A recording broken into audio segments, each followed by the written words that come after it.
अगर आप दिल्ली एनसीआर में रहते हैं और कोई बाइक या स्कूटी फाइनेंस कराना चाहते हैं तो आपकी आईडी क्या क्या चाहिए होती है मैं वो बताता हूँ आपको।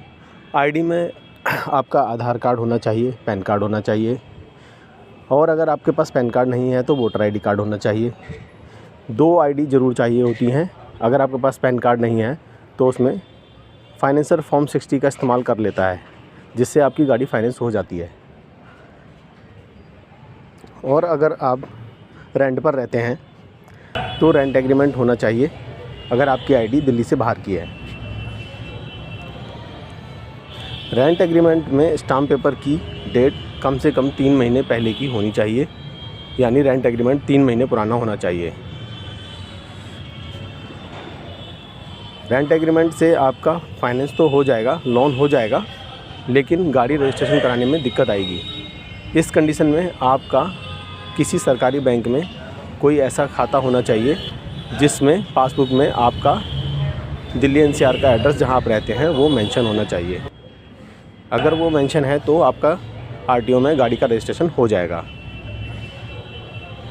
अगर किसी आईडी पर आपके जहां आप रहते हैं दिल्ली एनसीआर में वहां का एड्रेस मेंशन है तो उस आईडी से फाइनेंस भी हो जाएगा और आपका रजिस्ट्रेशन भी हो जाएगा। अलग अलग कंपनियों की अलग अलग पॉलिसी के अनुसार कुछ आइडिया अलग हो सकती हैं, कुछ नियम सत्तें अलग हो सकती हैं, लेकिन आधार कार्ड मैंडेटरी होता है। न्यू टू व्हीलर फाइनेंस कराने में आपका बैंक का स्टेटमेंट, अगर आपकी गाड़ी की कीमत 1 लाख रुपए या 1.5 लाख रुपए से ऊपर जाती है तो बैंकिंग भी लगती है, जिसमें 3 महीने या 6 महीने की बैंकिंग फाइनेंसर आपसे मांग सकता है। बैंक की पासबुक, कैंसिल चेक, इनकी भी ज़रूरत पड़ सकती है, ये आपके पास होने चाहिए। अगर आप जो गाड़ी फाइनेंस कराने जा रहे हैं 1.5 लाख रुपए या 1 लाख रुपए से कम कीमत की है, ऐसी स्थिति में काफ़ी कंपनियां और बैंक हैं जो बैंक का स्टेटमेंट या बैंकिंग आपसे नहीं मांगते हैं। यहाँ मैं ये और बता दूं कि आईडी के साथ साथ आपका सिविल स्कोर कितना होना चाहिए। सिविल स्कोर में आपका, अगर आपने कभी कुछ फाइनेंस नहीं कराया है तो -1 होना चाहिए, और अगर आपने पहले कुछ फाइनेंस कराया है तो कम से कम 700 होना चाहिए। अलग अलग बैंकों और अलग अलग कंपनियों के हिसाब से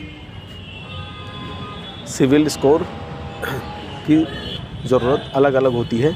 कुछ कंपनियां 700 पे करती हैं, कुछ 721 पे करती हैं, तो कुछ 750 पे करती हैं, और कुछ कंपनियां 700 से नीचे भी करती हैं।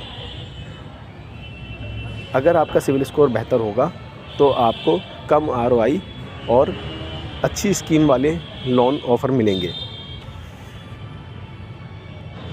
तो फ्रेंड्स, अगर आप फाइनेंस कराने जा रहे हैं और आप तैयारी कर रहे हैं, प्लानिंग कर रहे हैं, अगर आप यूपी, बिहार, हरियाणा, राजस्थान से बिलोंग करते हैं और दिल्ली में रहते हैं तो अपनी आईडी अपडेट करा लीजिए, या रेंट एग्रीमेंट नहीं है तो रेंट एग्रीमेंट बनवा लीजिए, क्योंकि कंपनियां 3 महीने पुराना रेंट एग्रीमेंट मांगती हैं और रजिस्ट्रेशन में भी दिक्कत आती है।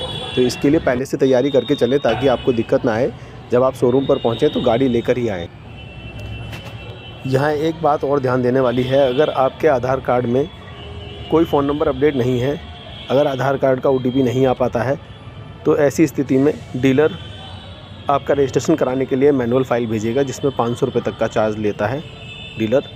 इसलिए अपने आधार कार्ड में नंबर भी अपडेट करा कर रखें, तो आपके 500 रुपये की बचत भी हो जाएगी। इस विषय में मुझसे आप कोई सवाल करना चाहते हैं तो कमेंट बॉक्स में कमेंट करें, मैं आपके कमेंट का जवाब ज़रूर दूँगा।